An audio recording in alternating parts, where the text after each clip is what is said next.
Welcome to നാറ്റമി. എല്ലാവർക്കും exam oriented live ക്ലാസ്സിലേക്ക് സ്വാഗതം.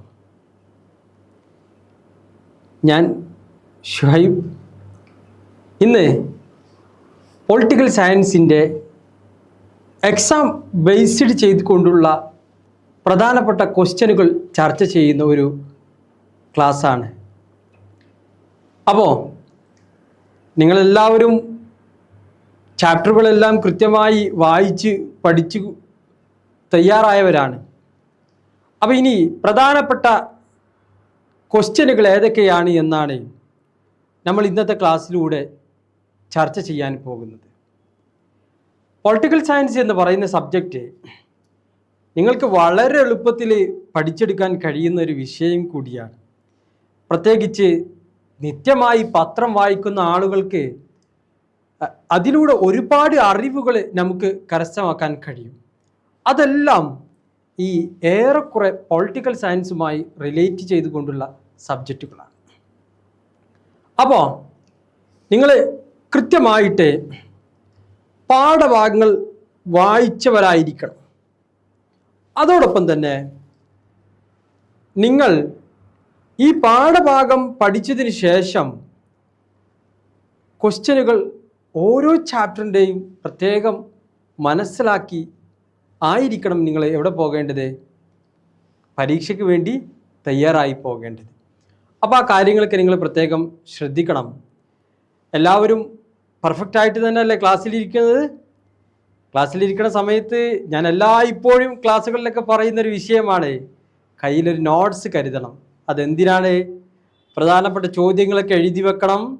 നിങ്ങൾക്ക് എന്തെങ്കിലും സംശയങ്ങളുണ്ടെങ്കിൽ അതും എഴുതി വെക്കണം. കാരണം എന്താണ്? സംശയങ്ങളുണ്ടെങ്കിൽ കമൻറ്റ് ബോക്സിൽ പറയാൻ മടിക്കരുത്. ഓക്കെ? എന്തു സംശയങ്ങളായാലും അല്ലെങ്കിൽ ഏതെങ്കിലും സംശയങ്ങളുണ്ടെങ്കിൽ അത് നിങ്ങൾ കമൻറ്റ് ബോക്സിൽ കുറിച്ച് വെച്ചാൽ അതിൻ്റെ മറുപടി ഞാൻ നിങ്ങൾക്ക് നൽകുന്നതാണ്. ഒരുപക്ഷെ പൊളിറ്റിക്കൽ സയൻസുമായി റിലേറ്റ് ചെയ്തുകൊണ്ട് വളരെ ബൃഹത്തായ ഒരു ക്ലാസ് എന്ന് തന്നെ ഇതിനെ വിശേഷിപ്പിക്കാൻ കഴിയും. അതുകൊണ്ട് തന്നെ നിങ്ങളെല്ലാവരും ഉഷാറോടുകൂടി ഉന്മേഷത്തോടു കൂടിയായിരിക്കണം പൊളിറ്റിക്കൽ സയൻസിൻ്റെ ക്ലാസ് കേൾക്കാൻ വേണ്ടിയിട്ട് നിങ്ങൾ വരേണ്ടത് എന്ന് ഞാൻ ആമുഖമായിട്ട് സൂചിപ്പിക്കുകയാണ്. ഇന്നത്തെ ക്ലാസ്സിൽ നമ്മൾ ചർച്ച ചെയ്യുന്നത് ചാപ്റ്റർ 3, ചാപ്റ്റർ 4, ചാപ്റ്റർ 6, ചാപ്റ്റർ 7 ഈ 4 ചാപ്റ്ററുകളാണ് ഇന്നത്തെ ഈ ഒരു ലൈവ് ക്ലാസ്സിലൂടെ ഞാൻ നിങ്ങളുമായിട്ട് സംവദിക്കുന്നത്. അപ്പോൾ അതിലുള്ള പ്രധാനപ്പെട്ട കാര്യങ്ങൾ എന്തൊക്കെയാണെന്ന് ഞാൻ പറയും. നിങ്ങൾ എന്ത് ചെയ്യണം? നോട്ട് ചെയ്ത് വെക്കണം.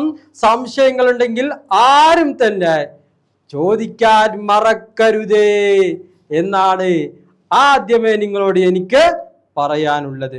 അപ്പോൾ ഓക്കെ, നമ്മൾ ആദ്യമായി ചർച്ച ചെയ്യുന്നത് 3-ാമത്തെ അധ്യായമാണ്. എത്രാമത്തെ അധ്യായമാണ്? 3-ാമത്തെ അധ്യായമാണ്. എന്തൊക്കെയാണ് 3-ാമത്തെ അധ്യായം? ഈ 3-ാമത്തെ അധ്യായം എന്ന് പറയുന്നത് ഒരു പ്രധാനപ്പെട്ട ചാപ്റ്ററാണ്. പ്രത്യേകിച്ച് ഈ 1 മുതൽ 5 വരെയുള്ള ചാപ്റ്ററുകളിൽ ശ്രദ്ധിക്കേണ്ട ഒരു വിഷയം എന്താണെന്ന് വെച്ചാൽ അതിലൊക്കെ ഒരുപാട് ഒരു കമ്പയർ സ്റ്റഡിയാണ് കൂടുതലായിട്ടും വരുന്നത്. ആ കാര്യം നിങ്ങൾ എന്ത് ചെയ്യണം? പ്രത്യേകം ശ്രദ്ധിച്ചു കൊണ്ടായിരിക്കണം 1 മുതൽ 5 വരെയുള്ള ചാപ്റ്ററുകൾ പഠിക്കാൻ വേണ്ടിയിട്ട് തയ്യാറായി വരേണ്ടത്. ഓക്കെ, ഞാൻ പറയുന്നത് മനസ്സിലാകുന്നില്ലേ? ഓക്കെ ഓക്കെ ഓക്കെ, സന്തോഷമുണ്ട്. പലരും എന്ത് ചെയ്യുന്നുണ്ട്? നല്ല കമൻറ്റുകളൊക്കെ അയക്കുന്നുണ്ട്. ഓക്കെ, വളരെ പെർഫെക്റ്റ് ആയിട്ട് തന്നെ എന്ത് ചെയ്യണം? നിങ്ങളാണ് എൻ്റെ ഊർജം. മനസ്സിലായോ? അപ്പം നിങ്ങൾ എന്ത് ചെയ്യണം? വിലപ്പെട്ട അഭിപ്രായങ്ങള്, ചിഹ്നങ്ങള്, ലൈക്ക് എല്ലാം അയച്ചോളൂ. മനസ്സിലായില്ലേ? സ്റ്റിക്കറുകൾ ഏതൊക്കെ ഉണ്ടോ അതൊക്കെ അയച്ചോളൂ. അതൊക്കെ നമുക്ക് കൂടുതൽ പ്രമോഷൻ നൽകുന്ന ഒരു കാര്യം കൂടിയാണ്. ഓക്കെ, അപ്പൊ എല്ലാവരും തയ്യാറായില്ലേ? ഓക്കെ, നമ്മൾ ചർച്ച ചെയ്യാൻ പോകുന്നത് 3-ാമത്തെ അധ്യായമാണ്. ഏതാണ് 3-ാമത്തെ അധ്യായം?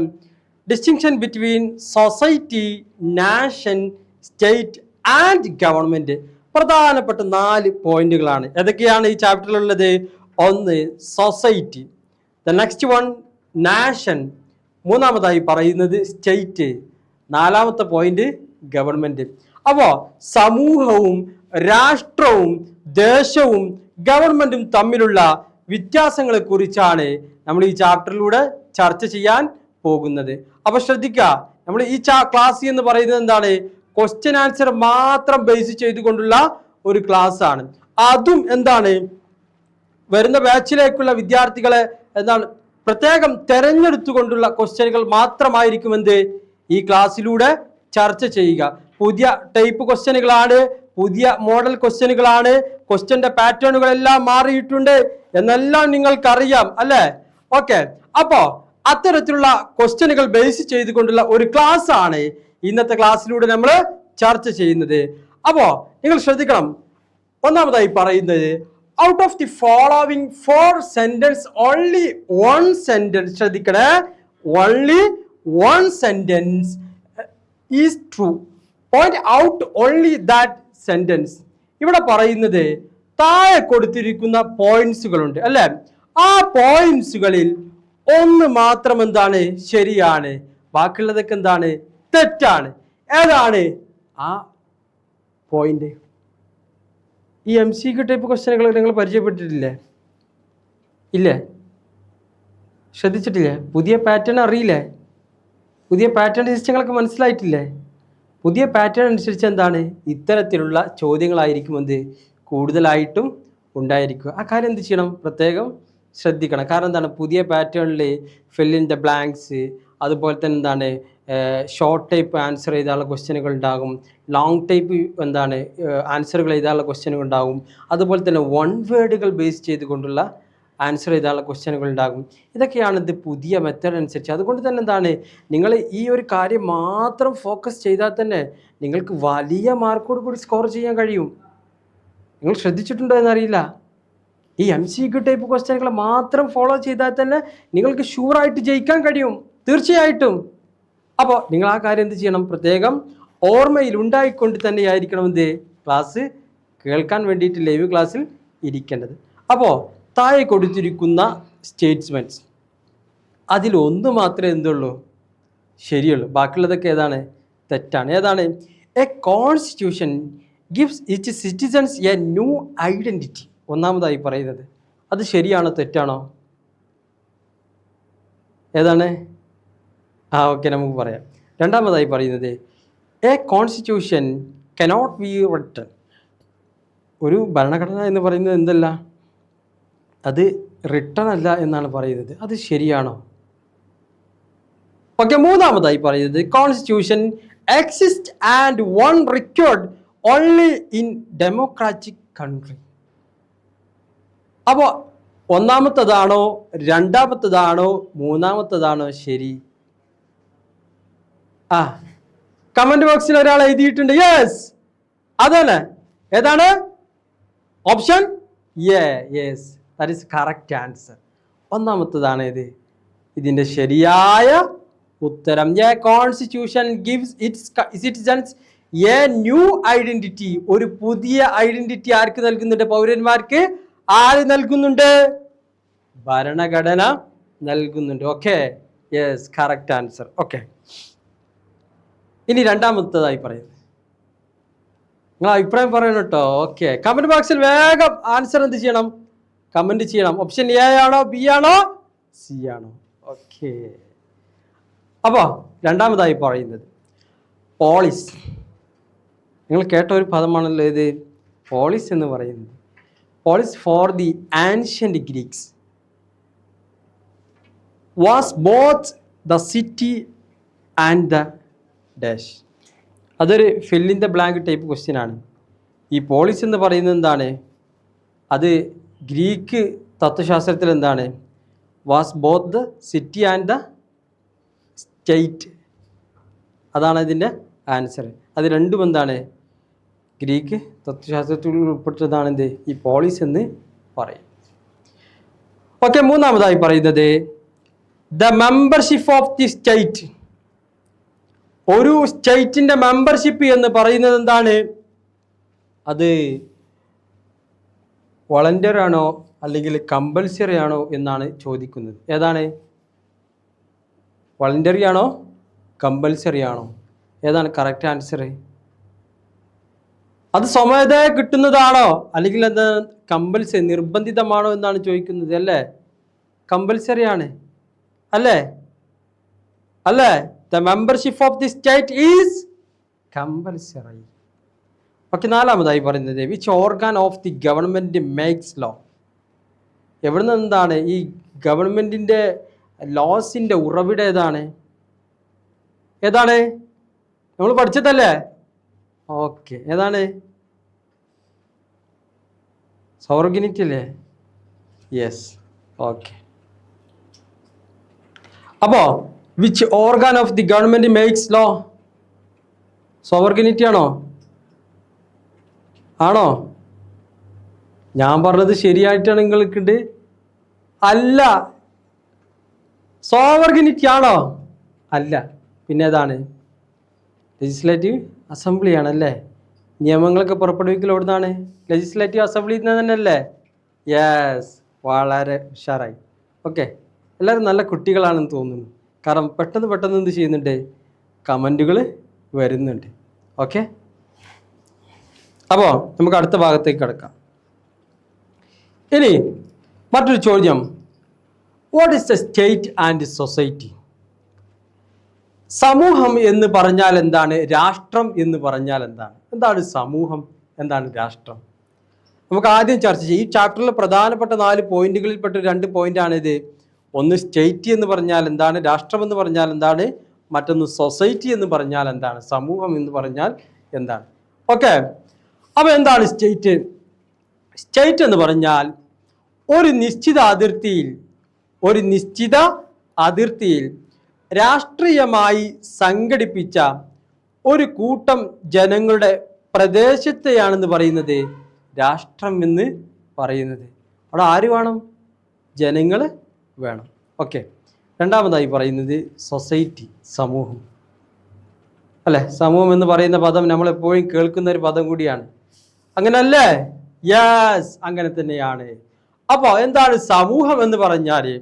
സമൂഹം എന്ന് പറഞ്ഞാൽ രാഷ്ട്രത്തിൻ്റെ മുന്നോടിയാണ് എന്ത്?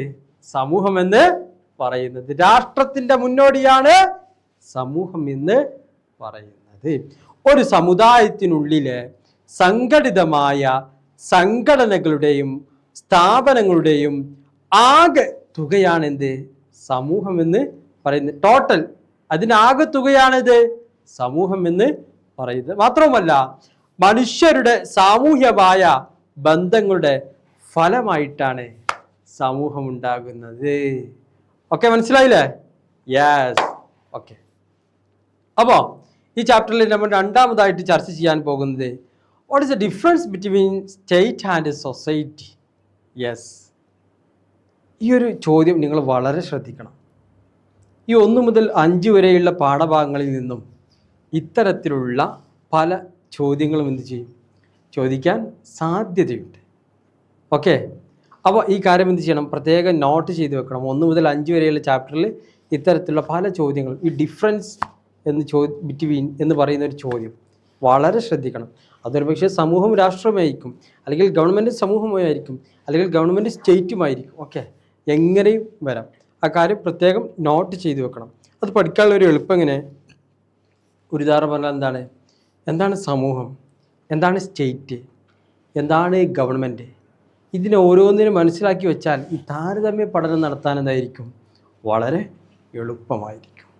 അപ്പോൾ ഓക്കെ, നമ്മൾ പറയുന്നത് what is the difference between state and society. രാഷ്ട്രവും സമൂഹവും തമ്മിലുള്ള വ്യത്യാസങ്ങൾ എന്തൊക്കെയാണ് രാഷ്ട്രവും സമൂഹവും തമ്മിലുള്ള വ്യത്യാസങ്ങൾ? ആരോ എന്തോ കമൻറ്റിൽ എഴുതിയിട്ടുണ്ടല്ലോ.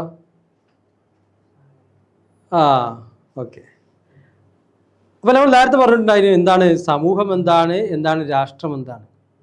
ഇത് രണ്ടും മനസ്സിലാക്കി വെച്ചാൽ ഈ താരതമ്യ പഠനം നടത്താൻ എന്തുണ്ടാവില്ല? വലിയ പ്രയാസമൊന്നും ഉണ്ടാവില്ല. രാഷ്ട്രത്തിൻ്റെ മുന്നോടിയാണെന്ത്? സമൂഹം. അതിന് മനുഷ്യരോളം തന്നെ പഴക്കമുണ്ട്. മനുഷ്യരോളം തന്നെ എന്തിന് പഴക്കമുണ്ട്? രാഷ്ട്രത്തിന് പഴക്കമുണ്ട്. ഓക്കെ, അതോടൊപ്പം തന്നെ സാമൂഹ്യ പരിണാമത്തിൻ്റെ ഒരു പ്രത്യേക ഘട്ടത്തിലാണ് രാഷ്ട്രം നിലവിൽ വന്നത്. അത് രാഷ്ട്രമായി സംഘടിക്കപ്പെട്ട ഒരു സമൂഹം കൂടിയാണ്. ഓക്കെ, അപ്പോൾ അടുത്തതായി പറയുന്നത് ശ്രദ്ധിക്കാം. ഇനി രണ്ടാമത്തെ വിഷയം, രാഷ്ട്രത്തിന് ഒരു നിശ്ചിത പ്രദേശം കൂടിയേ തീരും. ഒരു നിശ്ചിത പ്രദേശം എന്തിനുണ്ടാകും? രാഷ്ട്രത്തിന് ഉണ്ടാകും അല്ലേ. ഇന്ത്യക്ക് ഇന്ത്യയുടേതായ പ്രദേശമുണ്ട്. ചൈനയ്ക്ക് ചൈനയുടേതായ പ്രദേശമുണ്ട്, ശ്രീലങ്കയ്ക്ക് ശ്രീലങ്കയുടേതായ പ്രദേശമുണ്ട്, പാകിസ്ഥാന് പാകിസ്ഥാൻ്റേതായിട്ടുള്ള പ്രദേശമുണ്ട്. എല്ലാത്തിലും ഒരു നിശ്ചിത പ്രദേശമുണ്ട്. രാഷ്ട്രത്തിൻ്റെ അധികാര അതിർത്തിയിൽ താമസിക്കുന്ന ജനങ്ങളെല്ലാം അതിലംഗങ്ങളാണ്. ഇന്ത്യയിൽ അധിവസിക്കുന്ന ആളുകൾക്ക് ആരാണ്? അവരെല്ലാം ഇന്ത്യക്കാരാണ്. ആരാണ്? അവരെല്ലാവരും ഇന്ത്യക്കാരാണ്. ഓക്കെ. അപ്പോൾ ഒരു സമൂഹത്തിന് എന്താണ്? പ്രാദേശികമായ അതിർത്തികളില്ല. ഉണ്ടോ? രാഷ്ട്രത്തിന് ഒരു നിശ്ചിത അതിർത്തിയുണ്ട്, പക്ഷെ ആർക്ക് അതിർത്തിയില്ല? ഒരു സമൂഹത്തിന് എന്ത് ഇല്ല? എന്തില്ല കുട്ടികളെ? ഒരു സമൂഹത്തിന് നിശ്ചിത അതിർത്തിയില്ല. ഓക്കെ. ഇനി അടുത്തൊരു പോയിന്റ്, വ്യക്തികളുടെ രാഷ്ട്രീയമായി സംഘടിക്കപ്പെട്ട സ്ഥാപനമാണ് രാഷ്ട്രം. വ്യക്തികളുടെ രാഷ്ട്രീയമായി സംഘടിക്കപ്പെട്ട സ്ഥാപനമാണ് ഇത് രാഷ്ട്രം. പക്ഷെ ഒരു സമൂഹം എന്താണ്? അത് സംഘടിതമായിരിക്കാം, അതല്ലെങ്കിൽ അസംഘടിതമായിരിക്കാം, ഏതും ആയിരിക്കാം. ഓക്കെ. ഇനി അടുത്ത പോയിന്റ്, ഭരണകൂടമില്ലാതെ എന്തില്ല? രാഷ്ട്രത്തിന് നിലനിൽപ്പില്ല. ഭരണകൂടം എന്താണ്? ഇവിടെ നിർബന്ധമാണ്. ഭരണകൂടമില്ലാതെ എന്തില്ല? ഒരു രാഷ്ട്രത്തിന് നിലനിൽപ്പില്ല. എന്നാൽ എന്താണ്? സമൂഹത്തിന് എന്താണ്? അധികാര കേന്ദ്രം ഉണ്ടായിരിക്കണമെന്നില്ല. ഓരോ സമൂഹത്തിനും ഇന്നാലിന്ന അധികാര കേന്ദ്രം ഉണ്ട്, അങ്ങനെ ഒന്നില്ല. പക്ഷെ രാഷ്ട്രത്തിന് എന്ത് നിർബന്ധമാണ്?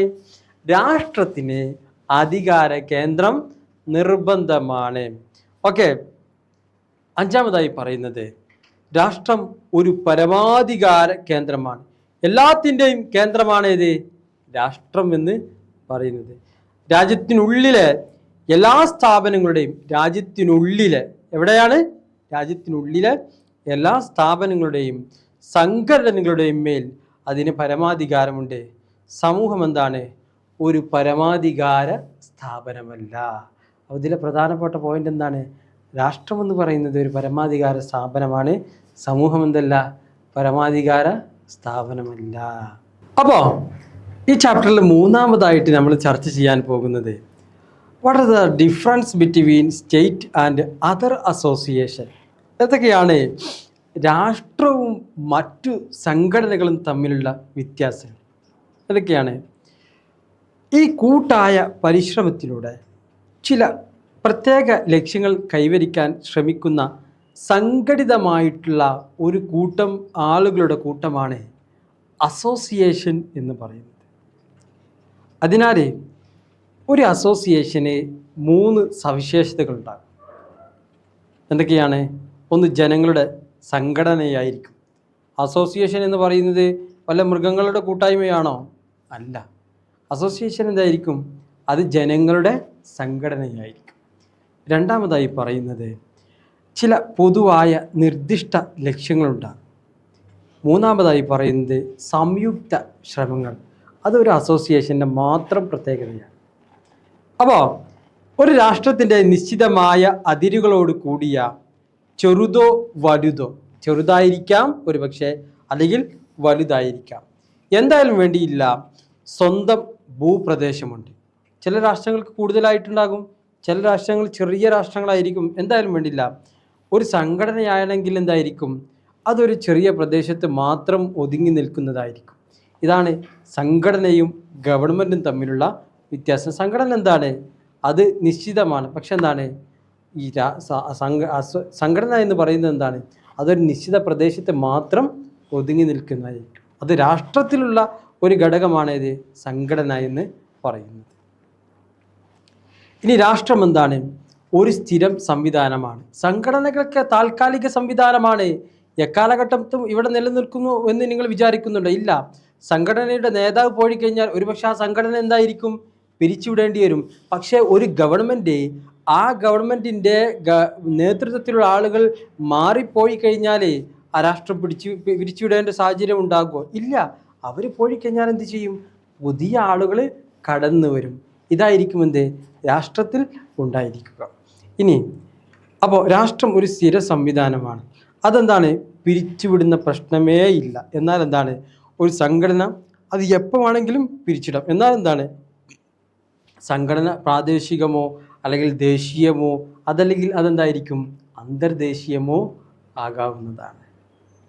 അപ്പോൾ ഇനി നാലാമതായിട്ട് ഈ ചാപ്റ്ററിൽ ചർച്ച ചെയ്യുന്ന മറ്റൊരു പോയിന്റ്, ഗവൺമെൻറ്റും രാഷ്ട്രവും തമ്മിലുള്ള വ്യത്യാസങ്ങൾ എന്തൊക്കെയാണ്? എന്താണ് ഗവൺമെൻറ്റും രാഷ്ട്രവും തമ്മിലുള്ള വ്യത്യാസം? 2 പോയിന്റ് നമുക്കിതിൽ ചർച്ച ചെയ്യാം. ഒന്ന്, ജനസമൂഹം, പ്രദേശം, ഭരണകൂടം, പരമാധികാരം എന്നിവയാണ് ഒരു രാഷ്ട്രത്തിൻ്റെ ഘടകങ്ങൾ എന്ന് പറയുന്നത്. എന്നാൽ ഭരണകൂടം എന്താണ്? രാഷ്ട്രത്തിൻ്റെ ഒരു ഘടകം മാത്രമാണ്. ജനങ്ങളിൽ എന്താണ്? കുറച്ച് പേർക്ക് എന്താകാൻ പറ്റുള്ളൂ, അതിൽ പങ്കാളിത്തം ഉണ്ടാവുകയുള്ളൂ. ഭരണകൂടത്തിലൂടെയാണെന്ത് രാഷ്ട്രം പ്രവർത്തിക്കുന്നത്. ഓക്കെ, അപ്പോൾ ഒന്നാമത്തെ ചാപ്റ്ററിൽ ശ്രദ്ധിക്കേണ്ട വിഷയങ്ങൾ ഏതൊക്കെയാണ്? നമ്മൾ മൂന്നാമത്തെ ചാപ്റ്ററിൽ പറഞ്ഞ വിഷയങ്ങൾ: 1 രാഷ്ട്രം, 2 സമൂഹം, 3 സംഘടനകൾ, 4 ഗവൺമെൻറ്. ഈ 4 പോയിന്റ് പഠിച്ചു വെച്ചാൽ എന്തായാലും നിങ്ങൾക്ക് പരീക്ഷയ്ക്ക് ചോദ്യം ചോദിക്കുകയും ചെയ്യും, നിങ്ങൾക്ക് എഴുതാൻ കഴിയുകയും ചെയ്യും.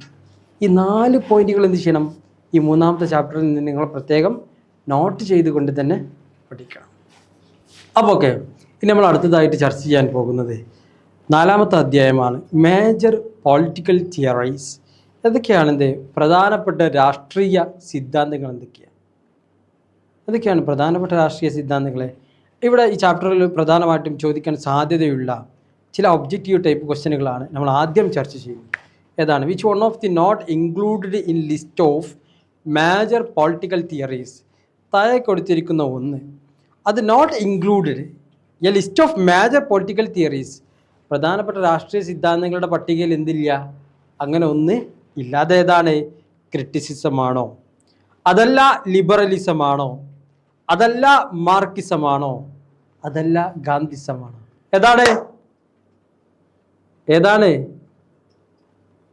ഏതാണ്? യെസ്, ക്രിറ്റിസിസം അല്ലേ? Okay, very good.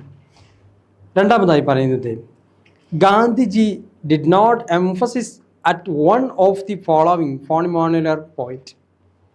താഴെ കൊടുത്തിരിക്കുന്ന ഒരു പോയിന്റ് ഉണ്ട്, അത് ഗാന്ധിജിയുടെ യഥാർത്ഥത്തിൽ ഗാന്ധിജിയുടെ വിഷയത്തിൽപ്പെട്ടൊരു വിഷയമല്ല. ഏതാണ്? വയലൻസ്, നോൺ വയലൻസ്, സ്വരാജ്, അതുപോലെ തന്നെ സത്യാഗ്രഹ. വയലൻസ് അല്ലേ? അക്രമം ഒരിക്കലും ആരും പ്രോത്സാഹിപ്പിച്ചിട്ടില്ല, ഗാന്ധി പ്രോത്സാഹിപ്പിച്ചിട്ടില്ല എന്ന് നമുക്ക് വളരെ കൃത്യമായിട്ട് മനസ്സിലാക്കാം.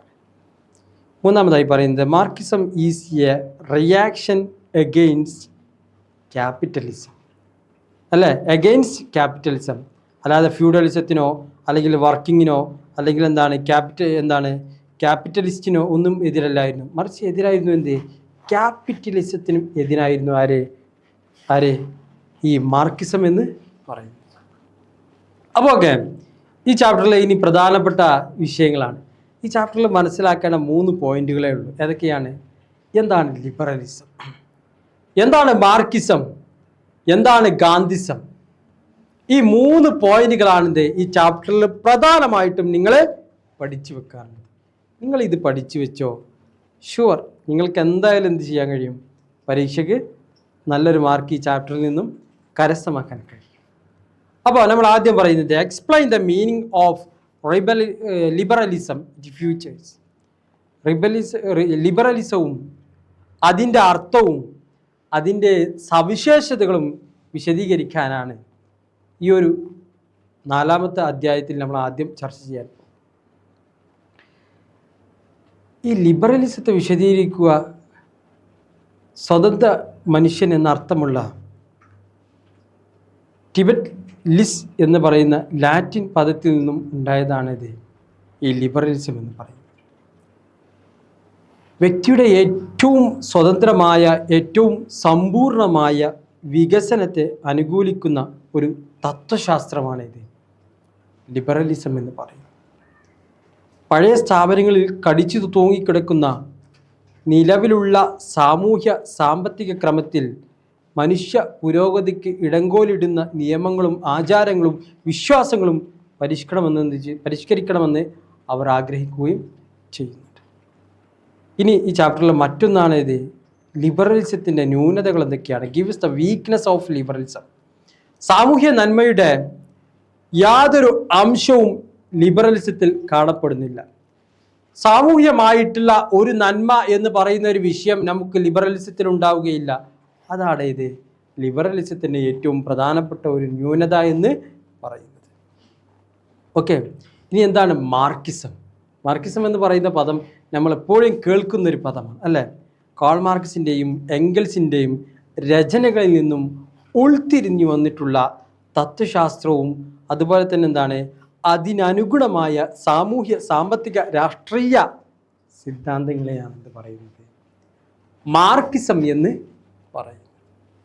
ഓക്കെ, അപ്പോൾ ഇനി അടുത്തതായി പറയാൻ പോകുന്നത് ഈ ചാപ്റ്ററിൽ കഴിഞ്ഞ കാല പരീക്ഷകളിലൊക്കെ ഒരുപാട് ചോദിച്ച ഒരു ചോദ്യം കൂടിയാണ്. Explain the highlight of Marxism. മാർക്സിസത്തിൻ്റെ പ്രധാന തത്വങ്ങളെക്കുറിച്ച് വിശദീകരിക്കാനാണ്. മാർക്സിസത്തിൻ്റെ പ്രധാന തത്വങ്ങൾ ഏതൊക്കെയാണ്? ഒന്ന്, ചരിത്രത്തിൻ്റെ ഭൗതികവാദം. രണ്ടാമതായി പറയുന്നത് വൈരുദ്ധ്യാധിഷ്ഠിത ഭൗതികവാദം. നിങ്ങൾ അതിനെക്കുറിച്ചൊക്കെ എന്ത് ചെയ്യണം? കൂടുതൽ റെഫർ ചെയ്തുകൊണ്ട് തന്നെ പഠിക്കാൻ വേണ്ടിയിട്ട് ശ്രമിക്കണം. മൂന്നാമതായി പറയുന്നത് വർഗ സമരം. നാലാമതായി പറയുന്നത് മിച്ചമൂല്യ സിദ്ധാന്തം. അഞ്ചാമതായി പറയുന്നത് രാഷ്ട്രത്തിൻ്റെ അധപ്പതനം. ആറാമതായി പറയുന്നത് മതം മനുഷ്യനെ മഴക്കുന്ന കറുപ്പാണ്. ഈ 6 പോയിന്റുകൾ വളരെ പ്രധാനപ്പെട്ടതാണ്. നിങ്ങളത് കൃത്യമായിട്ട് മനസ്സിലാക്കി വെക്കണം. ഓക്കെ, ഇനി ഇന്നത്തെ ക്ലാസ്സിൽ ചർച്ച ചെയ്ത മറ്റൊരു പ്രധാനപ്പെട്ട പോയിന്റാണ് ചാപ്റ്റർ 6 ഫണ്ടമെൻ്റൽ റൈറ്റ്സ്. ഈ ചാപ്റ്റർ നിങ്ങൾ പലപ്പോഴും കേൾവിയില്ല അല്ലെങ്കിൽ പലപ്പോഴും മനസ്സിലാക്കിയിട്ടുള്ള ഒരു വിഷയങ്ങൾ അടങ്ങിയിട്ടുള്ള ഒരു അധ്യായം കൂടിയാണ് ഇത് ഫണ്ടമെൻ്റൽ റൈറ്റ്സ്. നിങ്ങൾ എന്തായാലും ഈ 6 മൗലിക അവകാശങ്ങൾ അത് കൃത്യമായിട്ട് പഠിച്ചു വെക്കണം. എങ്ങനെ തലകുത്തി മറിഞ്ഞ് പഠിച്ചാലും വേണ്ടിയില്ല. ആ പോയിൻ്റ്, ആ 6 കാര്യങ്ങൾ നിങ്ങൾ എന്ത് ചെയ്യണം? കൃത്യമായിട്ട് പഠിച്ചിരിക്കണം. അതുപോലെ തന്നെ ഈ ചാപ്റ്ററിൽ മറ്റൊരു വിഷയം കൂടിയാണത് ഈ റിട്ടുകളെ കുറിച്ച് പറയുന്നത്. ഈ 2 വിഷയങ്ങൾ ഈ ചാപ്റ്ററിൽ നിങ്ങൾ കൃത്യമായിട്ട് പഠിച്ചാൽ എങ്ങനെയായാലും നിങ്ങൾക്കൊരു 6 മാർക്കിനുള്ളതോ അല്ലെങ്കിൽ 8 മാർക്കോ സ്കോർ ചെയ്യാൻ കഴിയുന്നതാണ്. എല്ലാ വർഷത്തെ ക്വസ്റ്റ്യൻ പേപ്പറും നിങ്ങൾക്ക് പരിശോധിച്ചാൽ മനസ്സിലാകും. എല്ലാ വർഷത്തെ ക്വസ്റ്റ്യൻ പേപ്പറിലും കാണപ്പെടുന്ന ഒരു ചോദ്യമുണ്ട്. അതേതാണ്? ഫണ്ടമെൻ്റൽ റൈറ്റ്സ്, മൗലിക അവകാശങ്ങളെക്കുറിച്ച് ചർച്ച ചെയ്യുന്ന ഭാഗം. ഏതൊക്കെയാണ് മൗലിക അവകാശങ്ങൾ? ഒന്ന്, റൈറ്റ് ടു ഈക്വാലിറ്റി, സമത്വത്തിനുള്ള അവകാശം. രണ്ടാമതായി പറയുന്നത് റൈറ്റ് ടു ഫ്രീഡം, സ്വാതന്ത്ര്യത്തിനുള്ള അവകാശം.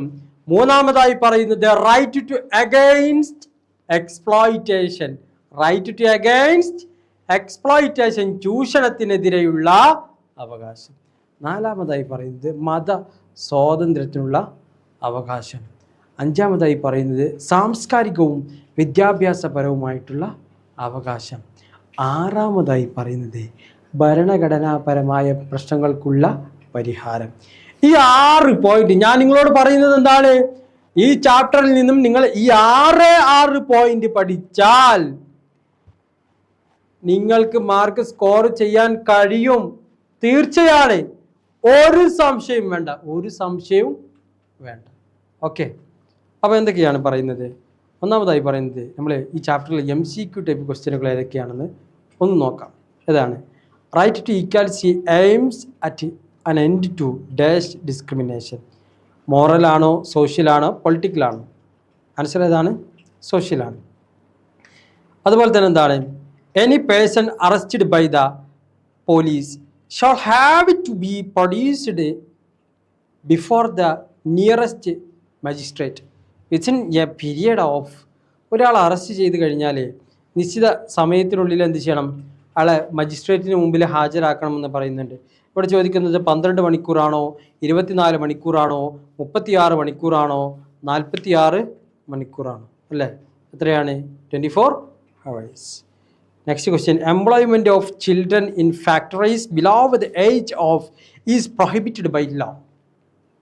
ഈ 14 വയസ്സിന് താഴെയുള്ള കുട്ടികൾ ഫാക്ടറികളിലും മറ്റും ജോലി ചെയ്യുന്നത് എന്താണ്? അത് നിരോധിച്ചിട്ടുണ്ട്. അത് ഏത് ലോ വെച്ച് ബേസ് ചെയ്തുകൊണ്ടാണ്? 14 ആണോ, 16 ആണോ, 18 ആണോ? ഏതാണ് ഇതിൻ്റെ ആൻസർ? 14 അല്ലേ? ഓക്കെ. അപ്പോൾ നമ്മൾ ആദ്യം പറഞ്ഞത് റൈറ്റ് ടു ഈക്വാലിറ്റി. ആർട്ടിക്കിൾ 14 മുതൽ 18 വരെ ചർച്ച ചെയ്യുന്ന ഒരു ഭാഗമാണ് ഇത് തുല്യതക്കുള്ള അവകാശം. അവിടെ പറയുന്നത് ഒന്ന്, നിയമത്തിന് മുന്നിൽ തുല്യതയും നിയമങ്ങളുടെ തുല്യ സംരക്ഷണവും. രണ്ടാമതായി പറയുന്നത് മതം, വംശം, ജാതി, ലിംഗം അല്ലെങ്കിൽ എന്താണ് ജനന സ്ഥലം എന്നിവയുടെ അടിസ്ഥാനത്തിൽ വിവേചനം. മൂന്നാമതായി പറയുന്നത് പൊതു തൊഴിൽ കാര്യങ്ങളിൽ അവസരങ്ങളുടെ തുല്യത. നാലാമതായി പറയുന്നത് സൈനികവും അക്കാദമികവും ഒഴികെയുള്ള പദവികൾ എന്താണ് നിർത്തലാക്കുക. ഇതാണ് എന്ത് തുല്യതക്കുള്ള അവകാശം. ഇനി പറയുന്നത് സ്വാതന്ത്ര്യത്തിനുള്ള അവകാശമാണ്. ഇവിടെ ശ്രദ്ധിക്കേണ്ട ഒരു പോയിന്റ് ഉണ്ട്. ആർട്ടിക്കിൾ 19 എന്ന് പറയുന്നത് വളരെ പ്രധാനപ്പെട്ട ഒരു വിഷയമാണ്. ഒരു പക്ഷേ പരീക്ഷയ്ക്ക് എടുത്തു ചോദിക്കാവുന്ന ഒരു ക്വസ്റ്റ്യൻ കൂടിയാണ് എന്ത് ആർട്ടിക്കിൾ 19 കുറിച്ച്. ആർട്ടിക്കിൾ 19 6 കാര്യങ്ങൾ പറയുന്നുണ്ട്. ഒന്ന്, സംഭാഷണ സ്വാതന്ത്ര്യവും ആവിഷ്കാര സ്വാതന്ത്ര്യവും. 2, അസംബ്ലി. 3, അസോസിയേഷൻ. 4, പ്രസ്ഥാനം. 5, വസതി. 6 പറയുന്നത് തൊഴിൽ. ഇത് ആർട്ടിക്കിൾ 19 ഒരു പ്രത്യേകതയാണ്. ഇനി അടുത്തതായി പറയുന്നത് കുറ്റകൃത്യങ്ങൾക്കുള്ള ശിക്ഷയുമായി ബന്ധപ്പെട്ടിട്ടുള്ള സംരക്ഷണം. അത് ആർട്ടിക്കിൾ 20. ജീവൻ്റെയും വ്യക്തി സ്വാതന്ത്ര്യത്തിൻ്റെയും സംരക്ഷണം. അത് ആർട്ടിക്കിൾ 21. അടുത്തതായി പറയുന്നത് പ്രാഥമിക വിദ്യാഭ്യാസത്തിനുള്ള അവകാശം. ആർട്ടിക്കിൾ 21. ചില കേസുകളിൽ എന്താണ് അറസ്റ്റിലും തടങ്കലിൽ നിന്നുള്ള സംരക്ഷണം. അത് ആർട്ടിക്കിൾ 22. അപ്പോൾ ഈ പോയിന്റും എന്ത് ചെയ്യണം, പഠിച്ചു വെക്കണം. അടുത്തതായി ചൂഷണത്തിനെതിരെയുള്ള അവകാശമാണ്. അതുപോലെ തന്നെ മത സ്വാതന്ത്ര്യത്തിനുള്ള അവകാശം. ഇതാണെന്ത് ഈ ചാപ്റ്ററിലെ പ്രധാനപ്പെട്ട പോയിന്റ്. അപ്പോൾ നിങ്ങൾ ശ്രദ്ധിക്കണം എന്ത്. അതുപോലെ തന്നെ സാംസ്കാരികവും വിദ്യാഭ്യാസപരമായിട്ടുള്ള അവകാശം, ഭരണഘടനാപരമായ പരിഹാരങ്ങൾക്കുള്ള അവകാശം. ഈ 6 പോയിന്റ് എന്ത് ചെയ്യണം, നിങ്ങൾ കൃത്യമായിട്ട് മനസ്സിലാക്കി വെക്കണം. അതുപോലെ തന്നെ ഈ ചാപ്റ്ററിൽ പ്രധാനപ്പെട്ട ഒന്നും കൂടിയാണിത്. നമ്മൾ നേരത്തെ പഠിച്ചിട്ടുള്ള ഈ റിട്ടുകളെ കുറിച്ച് പറയുന്ന ഒരു വിഷയം. ആ കാര്യവും എന്ത് ചെയ്യണം, കൃത്യമായിട്ട് നിങ്ങൾ മനസ്സിലാക്കി വെക്കണം. ഈ 6 പോയിന്റ് എന്ന് പറയുമ്പോൾ എന്താണ്, അത് വളരെ എളുപ്പത്തിന് മനസ്സിലാക്കാൻ കഴിയും. വളരെ പെട്ടെന്ന് എന്ത് ചെയ്യാൻ കഴിയും, പഠിച്ചെടുക്കാൻ കഴിയുന്ന ഒരു വിഷയമാണ്. അതുകൊണ്ട് തന്നെ എന്തായാലും നിങ്ങൾ എന്ത് റിസ്ക് എടുത്താലും വേണ്ടിയില്ല, ആ 6 പോയിന്റുകൾ എന്ത് ചെയ്യണം, നിങ്ങൾ നിർബന്ധമായിട്ട് പഠിച്ചേ ഇരിക്കണം. മനസ്സിലായില്ലേ? ഞാൻ കഴിഞ്ഞ ക്ലാസ്സുകളിലെല്ലാം അല്ലെങ്കിൽ കഴിഞ്ഞ വീഡിയോകളിലെല്ലാം എല്ലാവരോടും പറയുന്നൊരു വിഷയമാണ് ഈ ഒരു പോയിന്റ്. നിങ്ങളാരും മറക്കരുതേ. പലരും എന്താണ് കഴിഞ്ഞ കാല ബാച്ചുകളിൽ നിന്നെല്ലാം പഠിച്ചു പോയ വിദ്യാർത്ഥികൾക്ക് ഞാൻ എപ്പോഴും നൽകപ്പെടുന്ന പ്രധാനപ്പെട്ട പോയിന്റുകളാണ്. ക്ലാസ് കഴിയുമ്പോൾ എന്ത് ചെയ്യുന്നുണ്ട്, പലരും പറയും എന്ത്, സാറാ പറഞ്ഞ പോയിന്റ് ഞാൻ പഠിക്കാൻ വിട്ടുപോയി സാറേ, പക്ഷെ എന്താണ് ആ ക്വസ്റ്റ്യന് ഉണ്ടായിരുന്നു സാറേ എന്ന് പറയും. അപ്പോൾ നിങ്ങളോട് ഞാൻ പറയുകയാണെന്ത്, നിങ്ങൾ ആ പോയിന്റ് വിടരുത്. ഞാൻ പറയുന്ന പോയിന്റുകൾ നിങ്ങൾ വിടരുത്. നിങ്ങളത് പഠിക്കണം. പഠിച്ചാൽ എന്തായിരിക്കും, നിങ്ങൾക്ക് നല്ല മാർക്ക് സ്കോർ ചെയ്യാൻ കഴിയും. പിന്നീട് എന്താണ്, അന്നാ സാറ് പറഞ്ഞപ്പോൾ ആ ലൈവിൽ പറഞ്ഞിട്ടുണ്ടായിരുന്നു അങ്ങനെ ഒരു പോയിന്റ് ഉണ്ടായിരുന്നു എന്ന്. അപ്പോൾ എന്ത് ചെയ്യരുത്, ഖേദിക്കരുത്. അവസരങ്ങളാണ്, നമ്മൾ അവസരങ്ങളെ തേടി പോകണം. അവസരങ്ങൾ ഒരുപക്ഷെ നമ്മളെ തേടി വരണമെന്നില്ല. ഓക്കെ, അപ്പോൾ നമ്മൾ അടുത്തതായി ചർച്ച ചെയ്യാൻ പോകുന്നത് 7ാമത്തെ അധ്യായം. ഏതാണ് 7ാമത്തെ അധ്യായം? Directive principles of state policy and fundamental duties. Fundamental റൈറ്റ്സും എന്താണ്, അതുപോലെ തന്നെ ഡയറക്റ്റീവ് പ്രിൻസിപ്പിൾ തമ്മിലുള്ള ഒരു കമ്പയർ സ്റ്റഡിയാണെന്ത് ഈ ചാപ്റ്ററിൽ പ്രധാനമായിട്ടുള്ളത്. അപ്പോൾ ആ കാര്യം എന്ത് ചെയ്യണം, നിങ്ങൾ പ്രത്യേകം നോട്ട് ചെയ്തുകൊണ്ട് തന്നെ ആയിരിക്കണം എന്ത് പഠിക്കേണ്ടത്. അപ്പോൾ രാഷ്ട്ര നയത്തിലെ നിർദ്ദേശക തത്വങ്ങളും മൗലിക ഉത്തരവാദിത്വങ്ങളും എന്ന് പറയുന്ന ഒരു പ്രധാനപ്പെട്ട അധ്യായമാണ്. നമുക്ക് ആദ്യം ഒബ്ജക്റ്റീവ് ടൈപ്പിൽ ഈ ചാപ്റ്ററിലെ ഏതൊക്കെയാണ് പ്രധാനപ്പെട്ട ഒബ്ജക്റ്റീവ് ടൈപ്പ് ക്വസ്റ്റ്യനുകൾ എന്ന് പരിശോധിക്കുക. ഒന്നാമതായി പറഞ്ഞത്, what was the percentage of illiteracy peoples at the time of independence. India സ്വാതന്ത്ര്യം നേടുന്ന സമയത്ത്, ഇന്ത്യ സ്വാതന്ത്ര്യം പ്രാപിക്കുന്ന സമയത്ത് നിരക്ഷരരായ എത്ര ആളുകളായിരുന്നുണ്ട്?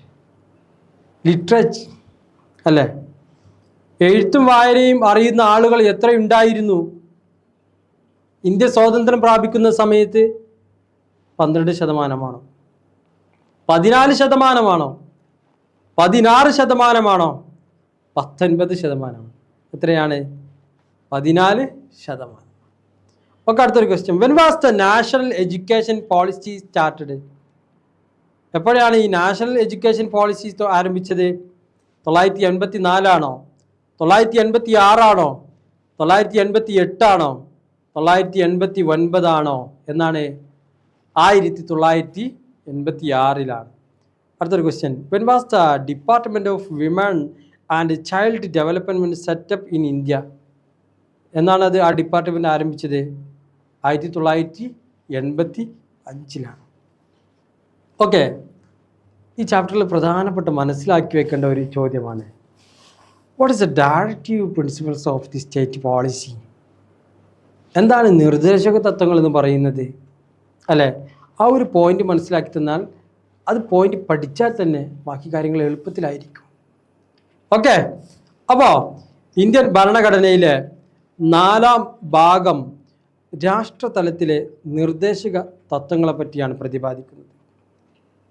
നിർദ്ദേശക തത്വങ്ങൾ 36-ാമത്തെ വകുപ്പ് മുതൽ 51-ാമത്തെ വകുപ്പ് വരെയാണെന്ന് അത് ചർച്ച ചെയ്യുന്നത്.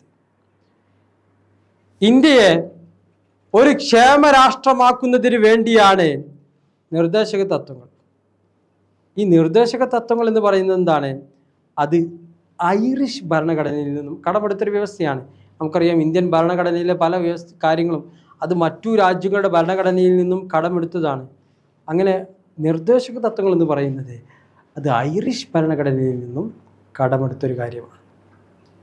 ആധുനിക ജനാധിപത്യ രാഷ്ട്രത്തിന് രാഷ്ട്രീയവും സാമൂഹ്യവും സാമ്പത്തികവുമായ ഒരു പദ്ധതി ഒരുക്കുന്ന ഒരു അപൂർവ രേഖയായിട്ട് ഡോക്ടർ BR അംബേദ്കർ എന്ത് ചെയ്തു? ഈ നിർദ്ദേശക തത്വങ്ങളെ വിശേഷിപ്പിക്കുകയും ചെയ്തു.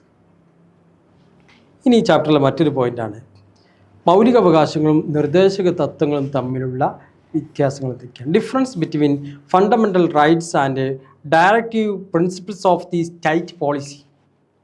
ഇത് രണ്ടും തമ്മിലുള്ള വ്യത്യാസങ്ങൾ എന്തൊക്കെയാണ്? ഓക്കെ, മൗലികാവകാശങ്ങൾ എന്ന് പറയുന്നതാണ്, മൗലികാവകാശങ്ങൾ നിഷേധ സ്വഭാവമുള്ളവയാണ്. മൗലികാവകാശങ്ങൾ രാഷ്ട്രത്തിൻ്റെ അധികാരങ്ങൾ നിയന്ത്രിക്കുന്നു. ചില കാര്യങ്ങൾ ചെയ്യാതിരിക്കാൻ എന്ത് ചെയ്യുന്നുണ്ട്? ഇന്നത് ചെയ്യരുത് എന്ന് മൗലികാവകാശങ്ങൾ ആരോട് ആവശ്യപ്പെടുന്നുണ്ട്? രാഷ്ട്രത്തോട് ആവശ്യപ്പെടുന്നുണ്ട്. മൂന്നാമതായി പറയുന്നത്, മൗലികാവകാശങ്ങൾ എന്താണ്? രാഷ്ട്രത്തിൻ്റെ പ്രവർത്തനത്തിന് ഒരു പരിധി കൽപ്പിക്കുന്നുണ്ട്. അതുപോലെ തന്നെ മൗലികാവകാശങ്ങളുടെ സ്വഭാവത്തിൽ എന്താണ്? നീതിനിഷ്ഠ. മൗലികാവകാശങ്ങൾ എന്ത് ചെയ്യുന്നുണ്ട്? അധികാര സ്ഥാനത്തു നിന്നുള്ള ഒരു സ്വഭാവമാണുള്ളത്. എന്നാൽ ഈ നിർദ്ദേശക തത്വങ്ങൾ എന്തൊക്കെയാണ്? നിർദ്ദേശക തത്വങ്ങൾ അനുകൂലാത്മക നിർദ്ദേശങ്ങളാണ്. രണ്ടാമതായി പറയുന്നത് എന്താണ്? സാമൂഹ്യവും സാമ്പത്തികവുമായ ജനാധിപത്യം സ്ഥാപിക്കാൻ നിർദ്ദേശക തത്വങ്ങൾ പിന്തുടരുന്നതിന് അത് രാഷ്ട്രത്തോട് ആവശ്യപ്പെടുന്നുണ്ട്. മാത്രമല്ല, ഒരു നിർദ്ദേശക തത്വം ഗവൺമെൻറ് അനുസരിക്കുന്നില്ലെങ്കിൽ അതിനായി നമുക്കെന്ത് ചെയ്യാൻ പറ്റും? കോടതിയെ സമീപിക്കാവുന്നതാണ്. അപ്പോൾ ഇത്തരം വിഷയങ്ങളാണ് ഈ ചാപ്റ്ററിൽ നമ്മൾ പ്രധാനമായിട്ടും ചർച്ച ചെയ്യുന്നത്. അപ്പോൾ ഓക്കെ, ഈ ചാപ്റ്ററിലുള്ള സംശയങ്ങൾ അത് നിങ്ങളെ കൃത്യമായിട്ട് ചോദിക്കണം. അപ്പോൾ നമ്മൾ ഈ ക്ലാസ്സിൽ ചർച്ച ചെയ്തത് പ്രധാനമായിട്ടും 4 അധ്യായങ്ങളാണ്. ആ 4 അധ്യായങ്ങളിലും പ്രധാനപ്പെട്ട വിഷയങ്ങൾ മാത്രമാണ് നിങ്ങളോട് സംവദിച്ചിട്ടുള്ളത്. ആ കാര്യങ്ങൾ നിങ്ങൾ പ്രത്യേകം ശ്രദ്ധിച്ചുകൊണ്ട് നോട്ട് ചെയ്തുകൊണ്ട് തന്നെ പഠിക്കണം. പ്രത്യേകിച്ച് ഒബ്ജക്റ്റീവ് ടൈപ്പ് ക്വസ്റ്റ്യനുകൾ അത് വളരെ പ്രധാനപ്പെട്ടതാണ്. അതിൽ നമ്മൾ ചിലക്കത് പറഞ്ഞിട്ടുണ്ടായിരുന്നു fill in the blank type ക്വസ്റ്റ്യനുകളൊക്കെ. അപ്പോൾ അത്തരത്തിലുള്ള ക്വസ്റ്റ്യനുകളൊക്കെ തന്നെയായിരിക്കും എന്ത് പരീക്ഷയ്ക്ക് ചോദിക്കുക. എല്ലാവരും നല്ല പെർഫെക്റ്റ് ആയിട്ട് തന്നെ വായിച്ച് പഠിക്കുക, ക്ലാസ്സുകൾ കേൾക്കുക, ശ്രദ്ധിച്ചുകൊണ്ടുള്ള ഒരു പഠന രീതിയെ ഫോളോ അപ്പ് ചെയ്യുക. ഞാൻ പറഞ്ഞ കാര്യങ്ങൾ കൃത്യമായിട്ട് ഫോളോ ചെയ്തുകൊണ്ട് നിങ്ങൾ പഠിച്ചാൽ നിങ്ങളുടെ വിജയം സുനിശ്ചിതമാണ്. അതിൽ യാതൊരു സംശയവുമില്ല, ഒരു സംശയവുമില്ല. നിങ്ങൾ എന്തായിരിക്കും? പൂർണ്ണമായിട്ടും നല്ല മാർക്കോട് കൂടി തന്നെ എന്ത് ചെയ്യും? വിജയിക്കും തീർച്ചയായിട്ടും. അപ്പോൾ നിങ്ങൾ എല്ലാം ഉഷാറായിട്ട് തന്നെ പഠിച്ചുകൊണ്ട് വരുന്ന ക്ലാസ്സുകളെല്ലാം കേൾക്കാൻ വേണ്ടിയിട്ട് നിങ്ങൾ തയ്യാറായി വരണം. നിങ്ങളുടെ കൂടെ ഞാനുണ്ടാകും. നിങ്ങൾക്ക് പൊളിറ്റിക്സ് ആവശ്യമായിട്ടുള്ള എല്ലാ കാര്യങ്ങളും ടിപ്സുകളും ഞാൻ നിങ്ങൾക്ക് നൽകും. നിങ്ങളുടെ കൂടെ ഞാൻ മാത്രമല്ല, നാറ്റമിയുണ്ട്, നാഷണൽ അക്കാദമിയും ഉണ്ടാകും. ഈ കാര്യങ്ങളെല്ലാം നിങ്ങൾ പ്രത്യേകം ശ്രദ്ധയിലുണ്ടായിക്കൊണ്ട് തന്നെ നിങ്ങൾ അടുത്ത ക്ലാസ്സിന് വേണ്ടിയിട്ട് നല്ല ഉഷാറായിക്കൊണ്ട് തന്നെ തയ്യാറായി വരണം. അപ്പോൾ അടുത്തൊരു വീഡിയോയുമായിട്ട് ഞാൻ നിങ്ങളെ കാണാൻ വരും. See you again. Okay, bye.